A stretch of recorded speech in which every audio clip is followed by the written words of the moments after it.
हरे कृष्णा।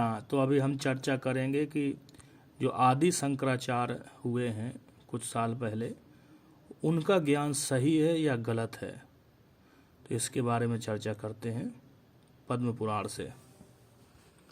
पद्म पुराण उत्तरखंड 25:7 अध्याय 25 श्लोक 7। तो शिव जी जो आदि शंकराचार्य हैं, शिव जी ही आए ब्राह्मण के रूप में इस कलयुग में, हमें प्रमाण मिल रहा पद्म पुराण में। मायावादम असत शास्त्रम प्रछन्नम बौद्धम उच्यते मयो विहितम देवी कलो ब्राह्मण मूर्तिना। ये शिव जी बोल रहे हैं पार्वती से, मायावादम, मायावाद दर्शन, असत शास्त्र, झूठा शास्त्र को लिखूंगा, प्रछन्नम, ढका हुआ, बौद्धम, बौद्धवाद, उच्चते कहा जाता, माया मेरे द्वारा, ये ही विहितम सिखाया गया, देवी भौतिक जगत अर्थात देवी, कलो कलयुग में, ब्राह्मण मूर्तिना, ब्राह्मण के रूप में। अनुवाद, शिव जी ने भौतिक जगत की अधिष्ठात्री देवी दुर्गा से कहा, कलयुग में मैं ब्राह्मण के रूप में आऊँगा और झूठे शास्त्रों के माध्यम से वेदों की व्याख्या नास्तिक ढंग से करूँगा जो बौद्ध दर्शन जैसी होगी।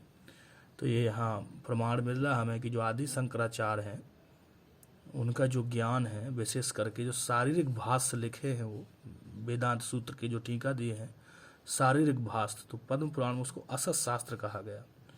शिव जी ही हैं शंकराचार्य के रूप में, किंतु जो उनकी शुरुआत की जो शिक्षा है शारीरिक भाष्य, उसकी यहाँ पे निंदा की गई है। उसको असत शास्त्र, झूठा शास्त्र, उसको हमें नहीं मानना चाहिए।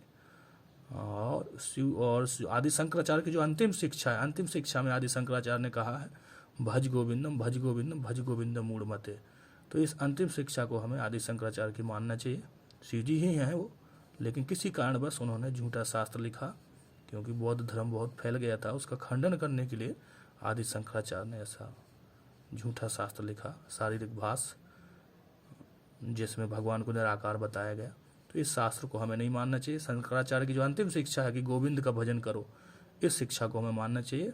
तो हमें प्रमाण मिल रहा कि जो शंकराचार्य का जो ग्रंथ है वो असत्य है। मायावादम असत शास्त्रम प्रछन्नम बौद्ध उच्यते। तो ये कलो ब्राह्मण बोलते हैं, शिव जी बोल रहे हैं देवी से कि कलयुग में मैं ब्राह्मण के रूप में जन्म लूँगा और असत शास्त्र की, झूठे शास्त्र की रचना करूँगा। तो ये हमें प्रमाण मिलता है। तो शिव जी हैं, भगवान के भक्त हैं, लेकिन किसी कारणवश परिस्थिति ऐसी थी, उन्हें झूठा शास्त्र लिखना पड़ा, शारीरिक भाष्य, जिसमें भगवान को निराकार बताया गया। तो उस शास्त्र को हमें नहीं मानना चाहिए। जो उनकी अंतिम शिक्षा है आदि शंकराचार्य की, श्री कृष्ण का भजन करो, इसे हमें स्वीकार करना चाहिए। हरे कृष्णा।